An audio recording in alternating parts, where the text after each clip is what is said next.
अस्सलाम वालेकुम dear students. आज के इस प्रैक्टिकल वीडियो में हम फर्स्ट ईयर फिज़िक्स का एक एक्सपेरिमेंट परफॉर्म करने जा रहे हैं जो कि है determination of mechanical equivalent of heat by electrical method. यानी कि हमने इस एक्सपेरिमेंट में जो मैकेनिकल इक्विवेलेंट ऑफ हीट यानी कि जे है उसकी वैल्यू हमने फाइंड करनी है इलेक्ट्रिकल मेथड के थ्रू।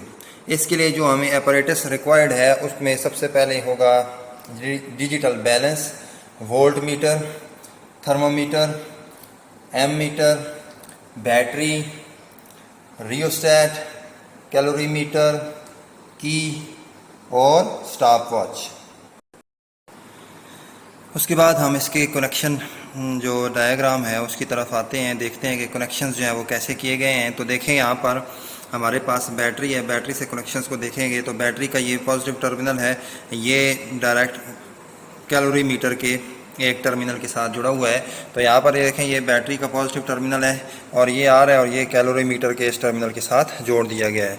उसके बाद बैटरी का जो नेगेटिव टर्मिनल है ये आगे जोड़ दिया गया है एम मीटर के साथ और एम मीटर को कनेक्ट किया गया है की के साथ।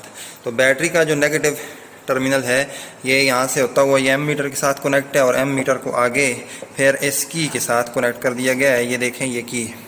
अब की का जो दूसरा सिरा है उसको आगे रियोस्टैट के साथ कनेक्ट करके रियोस्टैट को कैलोरी मीटर के दूसरे टर्मिनल के साथ कनेक्ट कर दिया गया है। तो ये की है हमारे पास, इस की का जो दूसरा सिरा है इसको हमने रियोस्टैट के साथ कनेक्ट कर दिया है और रियोस्टैट का जो दूसरा टर्मिनल है इसको हमने इसके दूसरे टर्मिनल के साथ कनेक्ट कर दिया है। जो वोल्ट मीटर होगा ये पैरेलल कनेक्ट होगा कैलोरी मीटर के दोनों टर्मिनल्स के साथ। तो ये हमारे पास वोल्ट मीटर है, इसका एक जो टर्मिनल है इसको कनेक्ट कर दिया गया है कैलोरी मीटर के एक टर्मिनल के साथ और जो दूसरा टर्मिनल है वोल्ट मीटर का इसको कैलोरी मीटर के दूसरे टर्मिनल के साथ कनेक्ट कर दिया गया है। तो ये हैं हमारे यहाँ पर इसकी कनेक्शन डायग्राम के कैसे कनेक्शंस को सेट किया गया है। अब हमने कैलोरी मीटर की जो मैस है उसको मेजर करना होगा। इसके लिए डिजिटल बैलेंस को हम ऑन करते हैं और उस पर देखेंगे इसकी मैस कितनी है। तो ये आ रही है 167.33 ग्राम्स। तो जो मैस है कैलोरी मीटर की वो है 167.33 ग्राम्स, ये है इसकी मैस। अब इसके अंदर हम पानी डालेंगे और पानी डालकर देखेंगे कि इसकी मैस जो है वो कितनी बन रही है। इसके पानी इसको 2/3 क्या कर लेना है, हमने फुल कर लेना है। तो अब इसकी मैस को मेजर करें तो ये आ रही है जी 252.10। तो इसको हम कह देते हैं 252 ग्राम्स। अब हमारे साथ वाटर कितनी होगी, तो 252 में से माइनस करेंगे 168, इसको ले लेते हैं। तो ये हमारे पास आ जाएगी मैस ऑफ वाटर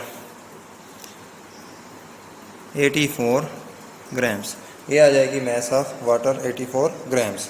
तो ये मेजरमेंट हमने ले ली है। उसके बाद हमने इस थर्मामीटर की मदद से इसका पानी का टेम्परेचर नोट करना है। इसके अंदर डिप किया। अब देखेंगे कि यहाँ पर कितना जो है वो टेम्परेचर ये शो हो रहा है। तो जो टेम्परेचर है वो है 29 डिग्री सेंटीग्रेड। सो इसका जो इनिशियल टेम्परेचर हम नोट करेंगे T1 वो होगा 29 डिग्री सेंटीग्रेड। उसके बाद हमने बैटरी को अब पावर दे दी है, बैटरी ऑन हो गई है। तो देखिए जो हमारे पास यहाँ पर एम मीटर पर जो रीडिंग आ रही है वो तकरीबन 2 एम्पीयर है और वोल्ट मीटर के ऊपर जो रीडिंग आ रही है वो 1/2 वोल्ट है। तो यहाँ पर इनकी वैल्यूज़ हम नोट करते हैं। जो करंट है वो हमारे पास 2 एम्पीयर है और जो वोल्टेज है वो 0.5 वोल्ट है। अब 10 मिनट के लिए हम यहाँ से स्टॉप वॉच ऑन करेंगे और 10 मिनट के लिए हम इसको थर्मामीटर को इसके अंदर रख देंगे, या इसका जो टेम्परेचर नोट करने के लिए हमने थर्मामीटर को इस कैलोरीमीटर के अंदर डाल दिया है। अब 10 मिनट के बाद देखेंगे कि यहाँ पर इसके टेम्परेचर में कितना इजाफा हुआ है। अब 10 मिनट गुजरने के बाद इसका जो टेम्परेचर है वो 31 डिग्री सेंटीग्रेड हो गया है। तो इसका जो फाइनल टेम्परेचर होगा T2 वो होगा 31 डिग्री सेंटीग्रेड। अब जो हमारे पास फार्मूला है इस सब को कैलकुलेट करने का वो है J = IVT MC + M1 T2 - T1।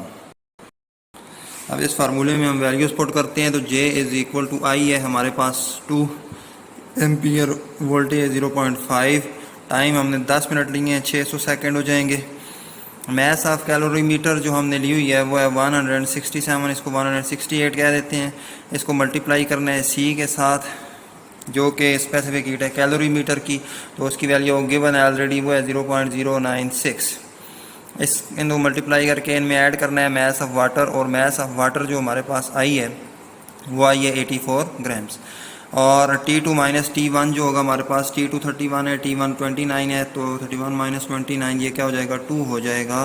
तो अब हमने इन सब को क्या करना है, वो कैलकुलेट किया है, तो जो आंसर आया है वो हमारे पास 3 जॉल पर कैलोरी आया है। आना कितना चाहिए, 4.2 जॉल पर कैलोरी। तो इसका मतलब है कि रीडिंग में कोई फ़र्क है, तो इसको ठीक करके आप एक्सपेरिमेंट को दोबारा से परफॉर्म करके 2-3 दफ़ा करके इसका आप मीन ले सकते हैं। तो यहाँ से आप इसकी परसेंटेज एरर भी फाइंड कर सकते हैं।